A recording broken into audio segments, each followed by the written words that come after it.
Hello students.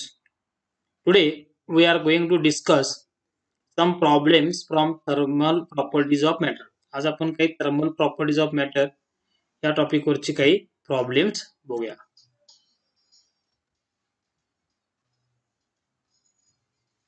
Okay, this is first problem. तर या problem मध्ये काय म्हणले बाबा, two elastic rods are joint between fixed supports as shown in the figure. या फिगर मध्ये आपल्याला दोन रॉड दिले आहेत. ओके, हे दोन रॉड्स एकमेकांना जोडलेले आहेत. Condition for no change in the lengths of individual rods with the increase in temperature. With increase in temperature या दोन्ही रॉड्सचे लेंथ समान असेल यासाठी कंडिशन आपला डिराईव्ह करायची आहे. लक्षात आहे का बघा. So what is given in this problem. हे दोन रॉड्स आहेत. ओके, या दोन रॉड्स मध्ये हिटिंग केलं की एक्सपान्शन होईल आणि त्यांचं काय होणार, लेंथ चेंज होणार. पण आपल्याला अशी कंडिशन काढायची आहे की ज्याच्यामध्ये याची लेंथ वाढणार नाही. तर हे कधी पॉसिबल आहे.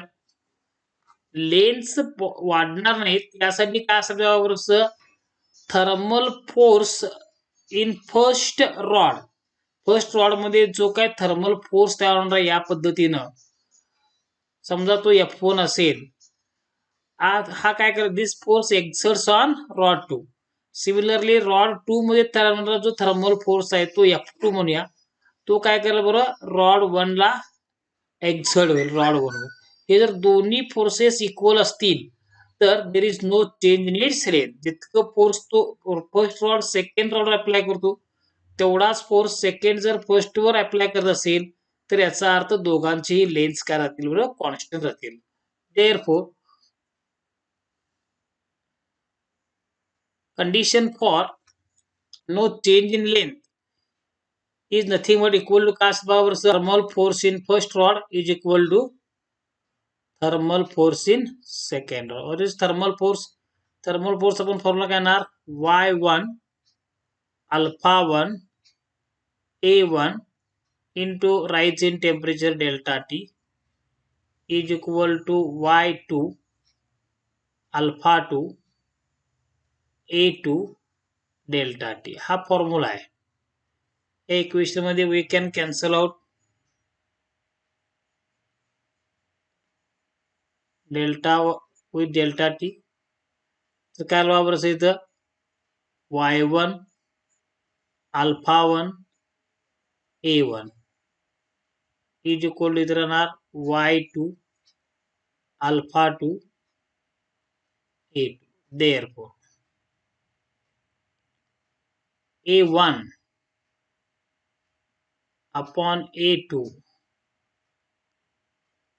is equal to काय राहणार इकडं y2 alpha 2 upon y1 alpha 1. म्हणजेच काय वापरायचं, आन्सर येणार आहे option number D. That is answer is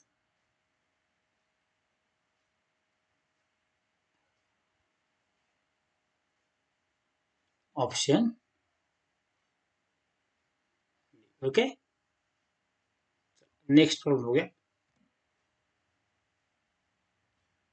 या क्वेश्चन में a rod of length L and cross section area A has a variable conductivity given by K equal to alpha T. याच्यामध्ये आपला problem काय आला, एक rod दिलाय like दिस आणि या रॉडचं कंडक्टिव्हिटी, थर्मल कंडक्टिव्हिटी के ची व्हॅल्यू किती आहे, it is variable alpha T इतकं दिलंय. Okay, two ends of the rod are maintained at temperatures T1 and T2.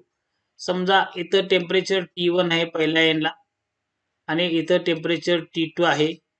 T1 is greater than T2 दिला म्हणजे हीट हा T1 कडे T2 कडे असा फ्लो होतो. आपलं काय, heat current flowing through the rod, heat current काढायचं आपला. Since this rod, through out the rod heat current काय असेल, सेम असेल. आणि हीट करंट साठी आपण फॉर्म्युला काय घेतो बरं, heat current is given by I is equal to minus K into A into dt by dx formula आहे. and therefore मला काय बरोबर series I into dx is equal to minus K into A into dt. Now put the value of K here. K ची value किती आहे बरोबर alpha T आहे. म्हणून हा काय बरोबर I into dx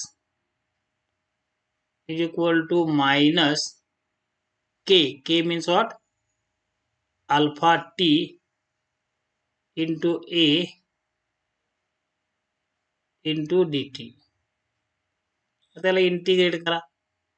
Integrating above equation from 0 to L, that is I into integration of dx from 0 to L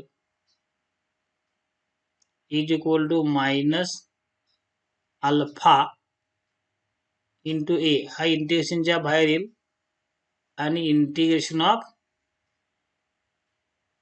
T dt राहील आणि temperature range from T1 to T2 आहे. आता याला इंटिग्रेशनच्या नंतर काय वापरायचं? दिस is I into as a integration are x from 0 to L is equal to minus alpha A t dt चं integration आहे t square by 2 आणि याचं टेम्परेचर म्हणजे लिमिट्स ना फ्रॉम T1 टू T2.